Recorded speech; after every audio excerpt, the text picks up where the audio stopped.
তোর ফুপি কি করে? মোবাইলে কথা বলে। কার সাথে কথা বলে? জানি না। দাদু আমি কি সব জিগাইতে আছেন, আমার তো বেজার লেগে। তোমার ফুপিকে গিয়ে বলবা আমি একটা ভালো ফুপা খুঁজে পেয়েছি, তোমার সাথে মানাবে। পারবো না বলতে? ফুপিকে বলে আমার কি লাভ? লাভ চাও তুমি? I want chips, chocolate, chicken fry and টাকা। বাবু তুমি এত লবিকা।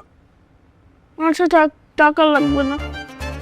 তোমার ফুপিও কি তোমার মতো লাভ খোঁজে? হ্যাঁ, ফুপিকে কিছু না দিলে কথাই বলবে না। দেখছেন দাদু, আমনে এখানে ঢুকেন না, পুরাই লোভী পরিবার। ও আল্লাহ, ও শিক্ষা কাছে দেখি। লোভী হইলেই তো ভালো বেটা, ক্যাপচার করতে সুবিধা। প্রথমে একটু দিমু, তারপরে নেমু।